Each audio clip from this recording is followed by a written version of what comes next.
Alright, सो हम लोगों ने देख लिया है कि फाइनाइट लिमिट की कंडीशन क्या है, लिमिट की एग्जिस्टेंस की कंडीशन क्या है। तो अब मैं दो आध ग्राफ्स बना रही हूँ और I would we would see के उस केस में जो है वो हमारे पास left hand limit, right hand limit और फंक्शन की वैल्यू जो है वो क्या बनती है और क्या लिमिट एग्जिस्ट करती है या नहीं करती। सो ये एक्स एक्सिस है, ये वाई एक्सिस है, ये एक पॉइंट है ए, ठीक है, और आपके पास ग्राफ कुछ इस तरह का है।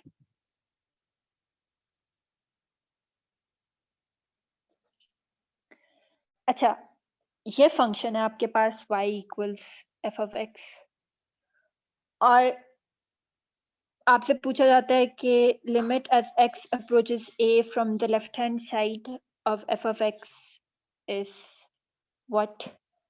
Limit as x approaches a from the right hand side is what? Limit as x approaches a is what if it's defined, ठीक है, and f of a क्या है। ये चार चीजें पूछी गई हैं। So यहाँ पे अगर मैं इस ग्राफ में देखूं तो as I approach a on the x-axis from the left hand side, तो मेरे पास जो फंक्शन की वैल्यू है it is approaching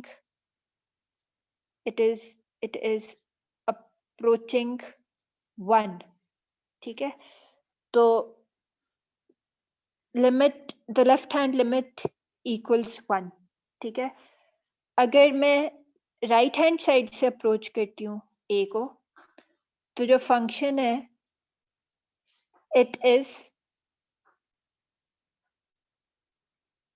the function is approaching this certain value, the value 3, ठीक है। तो इसकी राइट हैंड लिमिट जो है वो 3 है। अब अगर आप देखो लेफ्ट हैंड लिमिट और राइट हैंड लिमिट इक्वल नहीं है, 1 is not equal to 3, तो this implies के limit as x approaches a of f of x does not exist.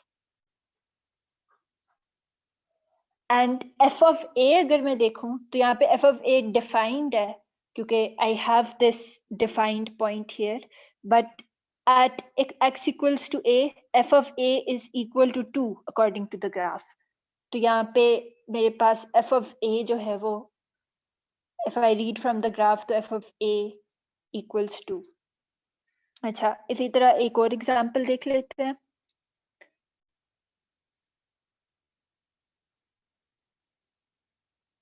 ये x एक्सिस है, ये y एक्सिस है, ये पॉइंट A है, 1, 2, 3 एंड से फॉर एग्जाम्पल ग्राफ कुछ इस तरह का है। So y is equal to f of x का ग्राफ है ये, एंड यही चार चीजें आपसे पूछी गई हैं। So let me just copy paste this, copy paste, ठीक है।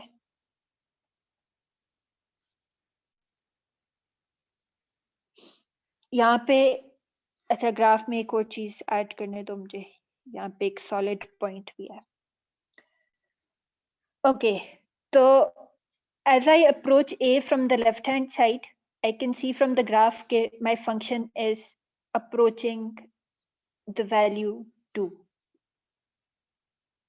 And as I approach the graph from the right hand side, I can see that my function is again approaching the value 2. Since the left hand limit and the right hand limit is equal and is equal to 2, therefore the limit as x approaches a of f of x is also equal to 2, and it therefore exists, ठीक है, और उसकी उस limit की value जो है वो 2 है। एंड f of a अगर मैं देखूं क्योंकि मेरे पास एट x इक्वल टू एक डिफाइंड पॉइंट है and that defined point is f of a equal to 3. So from the graph I can see कि f of a equals 3 and यहाँ पे एक और चीज मुझे नजर आ रही है कि लिमिट्स तो एग्जिस्ट करती है but the limit is not equal to the value of the function at x equals a. Limit as x approaches a is not equal to the value of the function at x equal a. तो ये एक और काफी interesting example थी. अब हम मजीद आगे चलते हैं. And let us now introduce ourselves with the concept of infinite limit at a finite point.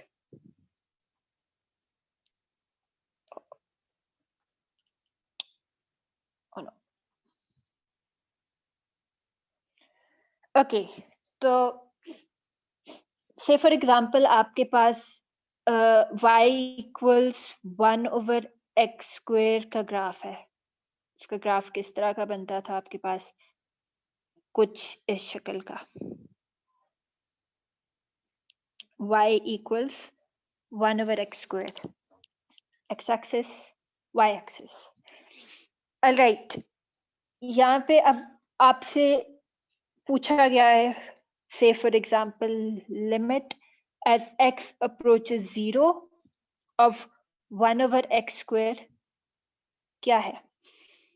सबसे पहले तो लेफ्ट हैंड लिमिट देख लेते हैं. as x approaches 1 over x square, as x approaches 0 from the left hand side of 1 over x square equals, तो हम लोगों के पास यहाँ पे कंडीशन कुछ इस तरह की है. हम लोग अप्रोच कर रहे हैं 0 को from the left hand side. तो मेरे पास यहाँ पे function at x equal 0 is the output of the function is undefined, it's infinite. ठीक है, तो इस सिनेरियो में आपके पास ये लिमिट जो है पॉजिटिव इंफिनिटी के बराबर आ जाएगी. अच्छा, अब मैं 0 को अप्रोच करती हूँ राइट हैंड साइड से. तो when I approach 0 from the right hand side I see के दोबारा मेरा फंक्शन जो है वो अप्रोच कर रहा है किसको? इंफिनिटी को. तो मेरा फंक्शन 1 over x square है. So the right hand limit equals positive infinity 2. So since the left hand limit and right hand limit is equal, I get the limit as x approaches 0 of 1 over x square equals positive infinity. The limit exists. The limit exists, but a finite limit doesn't exist. There's a difference. This is an infinite limit.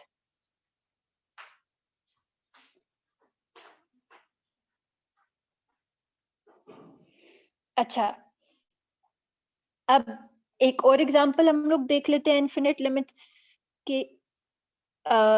say for example, I take the function y equals 1 over x. तो ये कुछ इस तरह का graph बनेगा इसका. And यहाँ पे जब मैं लेफ्ट हैंड लिमिट लूंगी, limit as x approaches 0 from the left hand side, what I would see is के that limit equals negative infinity, क्योंकि मेरे पास फंक्शन जो है ये नेगेटिव इन्फिनिटी की तरफ जा रहा है as I'm coming from the as I'm approaching 0 from the left hand side. ठीक है. अच्छा, और limit as x approaches 0 from the right hand side, you can see from the graph, is equal to positive infinity, and therefore the limit as x approaches 0 of f of x does not exist. All right. अब कुछ basic rules हम लोग देख लेते हैं, लिख लेते हैं.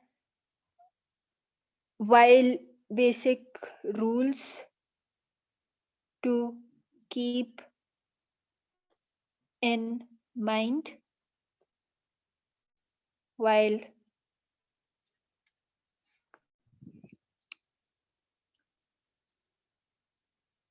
playing with limits.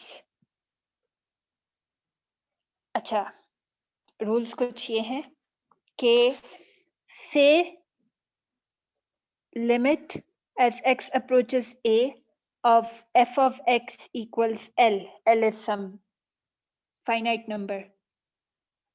And limit as x approaches a of g of x equals m. Then limit as x approaches a of f of x plus or minus g of x equals L plus or minus m. Limit x approaches a of f of x times g of x equals L times m. Number 3, limit x approaches a of k times f of x, where k is a real constant, equals k times L. Limit x approaches a of f of x over g of x equals L over m. And limit as x approaches a of f of x whole power m by n equals L power m by n, provided that L power m by n is a real number. अच्छा, अब ये सारे हमारे पास हम लोगों ने basic rules लिख लिए हैं. अब हम फर्दर डिफरेंट केसेस देखते हैं कि डिफरेंट केसेस में हम लोग लिमिट्स किस तरह से सॉल्व कर सकते हैं. So different cases in solving for limits. हमारा पहला केस है कुछ इस तरह का कि से f of x equals p of x over q of x and limit as x approaches a of p of x is not 0, is not equal to 0, but limit as x approaches a of q of x equals 0. Then limit as x approaches a of f of x is what? ठीक है, ये हमारा पहला case है. तो इसकी हमारे पास 4 possibilities हैं, 4 तरह के आंसर्स आ सकते हैं. वो 4 क्या हैं? नंबर 1, मेरे पास left hand limit negative infinity आ जाए और right hand limit positive infinity आ जाए. Number 2, left hand limit positive infinity आ जाए और right hand limit negative infinity आ जाए. नंबर 3, लेफ्ट हैंड लिमिट जो है मेरे पास और राइट हैंड लिमिट बराबर हूं और दोनों नेगेटिव इन्फिनिटी के बराबर हूं. और नंबर 4, लेफ्ट हैंड लिमिट और राइट हैंड लिमिट बराबर हूं लेकिन दोनों पॉजिटिव इन्फिनिटी के बराबर हूं. तो ये 4 पॉसिबिलिटीज हैं. से वी हैव एक एग्जांपल के साथ अब हम लोग देखते हैं. So we have f of x equals 2 minus x over x minus 4 into x plus 2. और हमसे ये पूछा जाता है कि अच्छा जी बताएं कि limit as x approaches 4 from the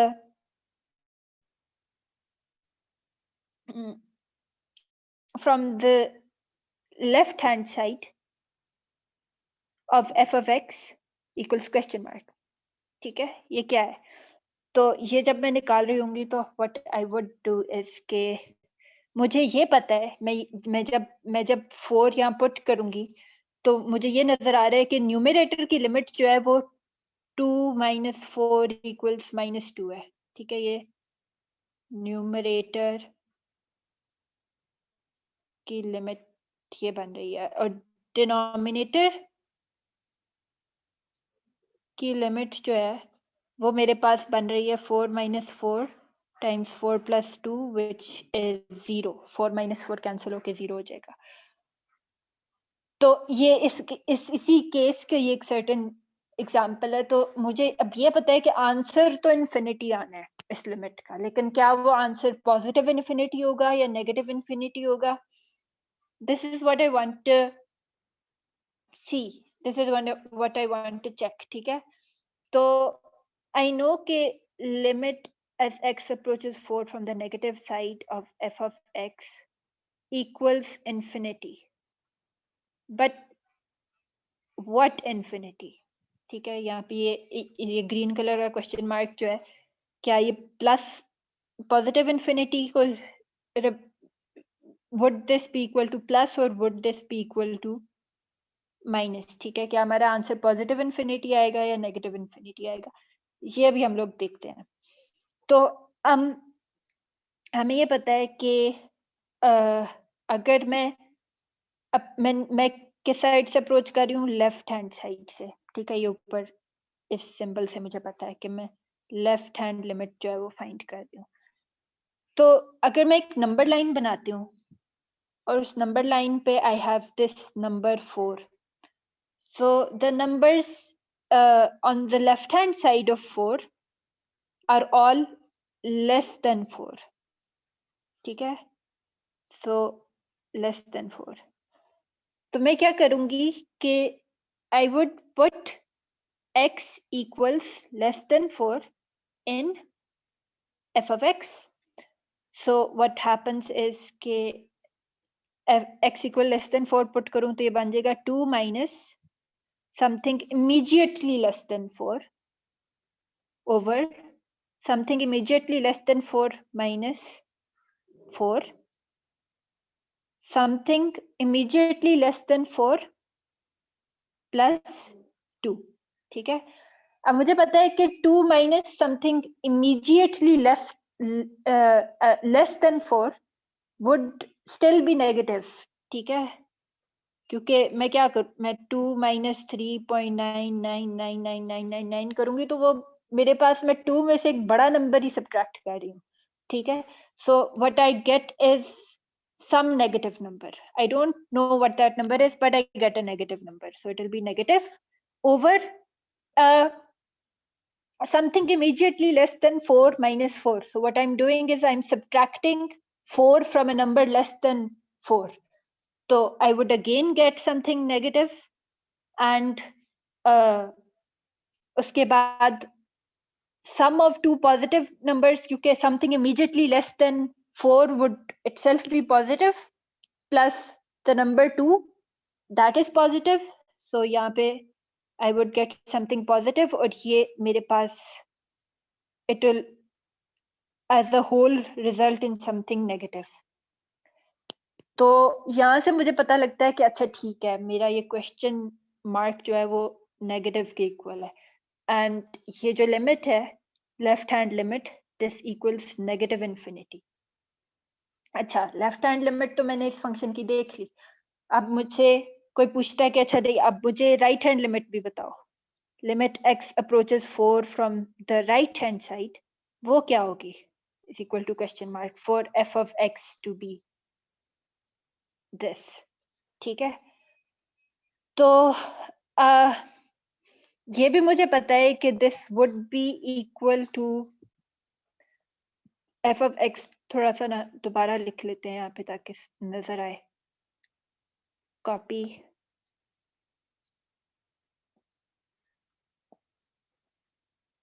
paste. अच्छा, मुझे ये पता है कि limit x approaches 4 from the right hand side of f of x would be equal to infinity, but मुझे ये नहीं पता कि ये पॉजिटिव इन्फिनिटी होगा या फिर नेगेटिव इन्फिनिटी होगा। अच्छा, ये अभी हम देख लेते हैं। तो what I'm doing is कि I'm approaching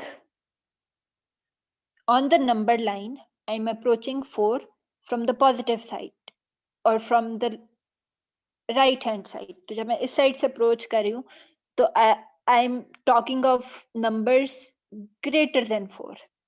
So what I will do is कि put x is greater than 4 in f of x. ठीक है,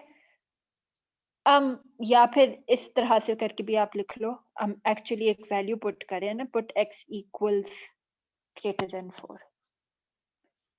तो when I put it in this function, तो 2 minus something greater than 4 over something greater than 4 minus 4, something greater than 4 plus 2.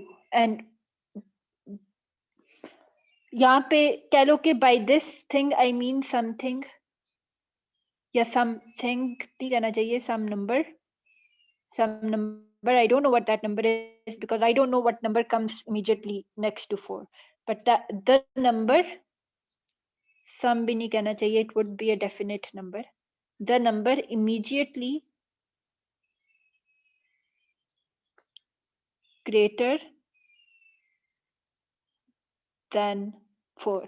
ठीक है, अच्छा, अब जब मैं न्यूमरेटर को सॉल्व करूंगी I would get something negative, so I just see कि अच्छा ऊपर मुझे मेरे पास कुछ नेगेटिव आएगा।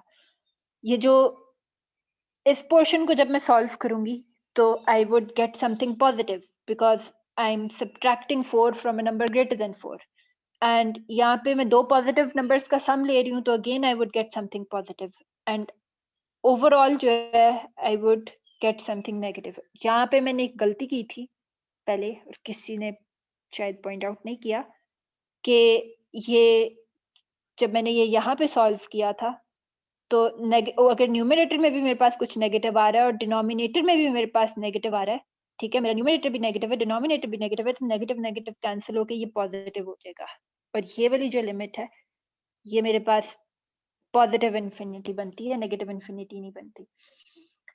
अच्छा, so this is this way. अच्छा,